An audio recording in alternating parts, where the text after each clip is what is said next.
Good morning बच्चों। आज मैं आपको 10th क्लास के मैथ की एक्सरसाइज 6.4 का क्वेश्चन 6 कराऊंगा। तो बच्चों क्वेश्चन 6 हम पढ़ते हैं कि सिद्ध कीजिए कि दो समरूप त्रिभुजों के क्षेत्रफलों का अनुपात इनकी संगत माध्यिकाओं के अनुपात का वर्ग होता है। सिद्ध कीजिए कि दो समरूप त्रिभुजों के क्षेत्रफलों का अनुपात, दो त्रिभुज दे रखे हैं वो भी समरूप हैं, उनके क्षेत्रफलों का अनुपात निकालेंगे तो उनकी संगत माध्यिकाओं के अनुपात का वर्ग होता है। ये हमें सिद्ध करना है। तो चलिए बच्चों इसे हम हल करते हैं।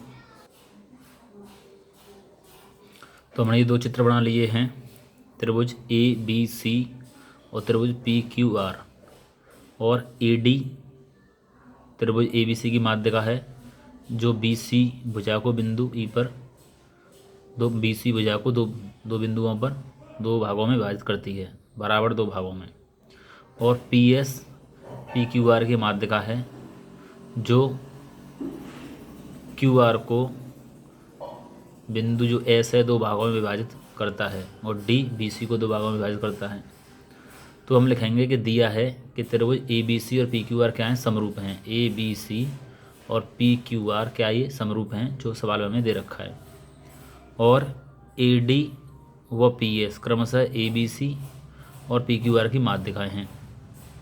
और हमें सिद्ध क्या करना है कि त्रिभुज एरिया ऑफ त्रिभुज ABC और PQR का जो अनुपात है वो माध्यिका AD और PS के अनुपात के वर्ग के बराबर है। ABC जो त्रिभुज है उसका क्षेत्रफल, PQR का क्षेत्रफल, उन दोनों का जो अनुपात है वो AD अपॉन PS के अनुपात के वर्ग के बराबर है।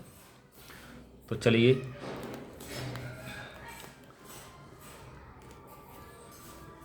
चूँकि त्रिभुज ABC और PQR क्या है, समरूप हैं, इसलिए त्रिभुज ABC का क्षेत्रफल अपॉन त्रिभुज PQR का क्षेत्रफल बराबर होगा उनकी संगत भुजाओं AB और PQ के वर्ग के। तो AB अपॉन PQ के वर्ग के बराबर होता है। क्योंकि दो समरूप त्रिभुजों में क्या है कि दो समरूप त्रिभुज का जो क्षेत्रफलों का अनुपात होता है उनकी संगत भुजाओं के वर्ग के बराबर होता है। तो हमने त्रिभुज ABC की भुजा AB संगत है त्रिभुज PQR की भुजा PQ के, तो उनका क्या कर दिया, हमने वर्ग कर दिया और आपस में कर दिए बराबर। इसको मान लिया हमने समीकरण 1। अब AB अपॉन PQ बराबर BC अपॉन QR, क्योंकि त्रिभुज ABC और PQR क्या समरूप हैं, तो इनकी भुजाएं जो होंगी वो क्या होंगी, एक ही अनुपात में होंगी।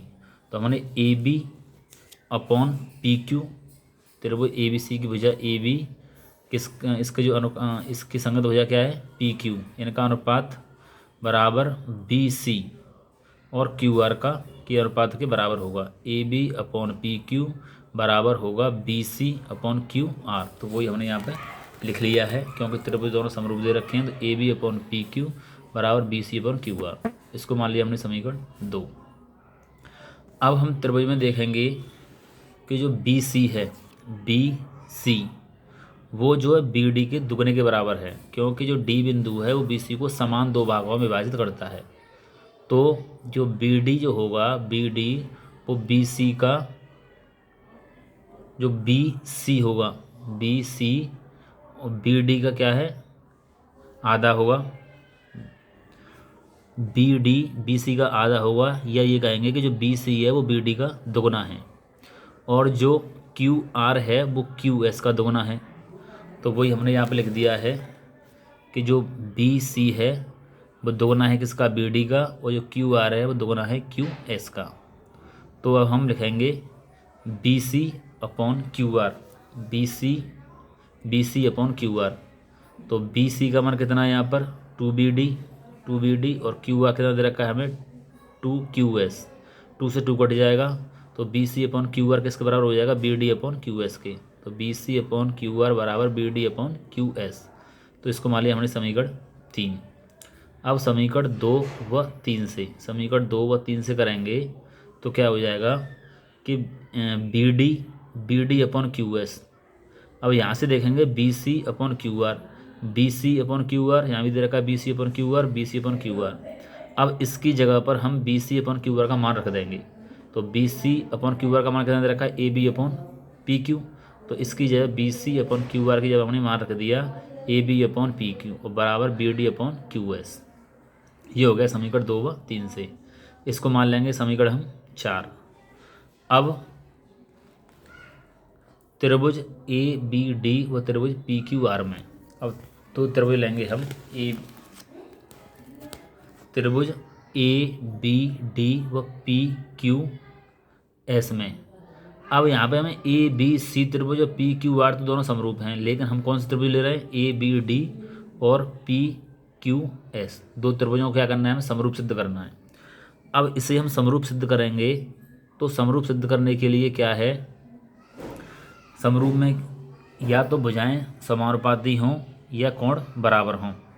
तो इसमें कोण बी कोण क्यू के बराबर हो जाएगा।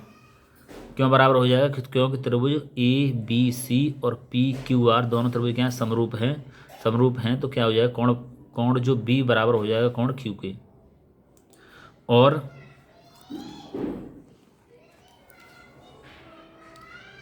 A B upon P Q बराबर कर देंगे हम B D upon Q S. A B upon P Q का जो अनुपात है वो बराबर है B D upon Q S की, क्योंकि ये दे रखा है हमें समीकरण 4 में। समीकरण 4 में ये दे रखा है A B upon P Q का अनुपात बराबर है B D upon Q S के, समीकरण 4 से। तो हमने यहाँ पे लिख दिया कोण बी बराबर है कोण क्यू की, क्योंकि त्रिभुज ए बी सी और पी क्यू आर क्या है, समरूप हैं, इसलिए कोण बी कोण क्यू के बराबर हो जाएगा। और समीकरण 4 में हमें ये दे रखा है कि A B upon P Q, A B upon P Q बराबर है B D upon Q S के। चित्र में दिखाता हूँ मैं कि A B upon P Q का अनुपात बराबर है B D upon Q S के। तो त्रिभुज ए बी डी और पी क्यू एस में दो तो भुजाएं समानुपाती हो गई, या कोण बी कोण क्यू के बराबर हो गया। तो क्या हो गया, ये कौन से नियम से, एस ए एस समरूपता नियम से, एस ए एस समरूपता नियम से। यानी अगर एक त्रिभुज की दो भुजाएं, एस एस का मतलब दो भुजाएं एक ही अनुपात में हों और एक कोण बराबर हो, तो दोनों त्रिभुज कैसे होते हैं, समरूप सिद्ध हो जाते हैं। तो त्रिभुज ए बी डी और पी क्यू एस क्या हो गए, दोनों आपस में समरूप हो गए। जब ए बी डी और पी क्यू एस समरूप हैं तो उनकी भुजाएं भी कैसी होंगी, एक ही अनुपात में होंगी। यानी कि त्रिभुज ए बी डी समरूप है त्रिभुज पी क्यू एस के। जब दो त्रिभुज ये समरूप हो गए तो इनकी भुजाएं कैसी हो गई, एक ही अनुपात में हो गई। तो हम लिख सकते हैं कि A B upon P Q बराबर हो जाएगा A D upon P S के, क्योंकि दोनों त्रिभुज समरूप हैं। तो हमने वही यहाँ पे लिख दिया है A B upon P Q बराबर A D upon P S. समीकरण किसने से, कौन से, इसको मान लिया हमने 5। अब समीकरण 5 से जो हमें मान दे रखा है A B upon P Q का क्या दे रखा है, किसके बराबर है, A D upon P S के। A B upon P Q बराबर है A D upon P S के। अब यहाँ से A B upon P Q का मान जो दे रखा है A D upon P S, उसे रख देंगे हम समीकरण 1 में। समीकरण 1 में ये दे रखा है हमें A B upon P Q. तो A D upon P Q जो क्या आ जाएगा, A B upon P Q का मान कितना है, A D upon P S. तो A B upon P Q जगह पर क्या लिख देंगे हम, A D upon P S, जो हमने यहाँ पे लिख दिया है। एरिया ऑफ त्रिभुज A B C upon area of त्रिभुज पी क्यू आर बराबर, यहाँ पे समीकरण 1 में क्या था A B upon P Q था। अब हमने A B upon P Q जब क्या रख दिया, हमने A D upon P S, A D upon P S. तो यही हमें सिद्ध करवाया था सवाल में कि दोनों त्रिभुजों का जो क्षेत्रफलों का अनुपात है उनकी माध्य का ए डी अपॉन पी एस के अनुपात के वर्ग के बराबर होगा। तो यही हमें सिद्ध करवाया था, जो हमने सिद्ध कर दिया है। तो बच्चों जो सवाल छोटा था वो हमने कंप्लीट कर लिया है। इस सवाल को अपनी नोटबुक में नोट कर लें और इसका रिवीजन करें। ओके बच्चों, धन्यवाद।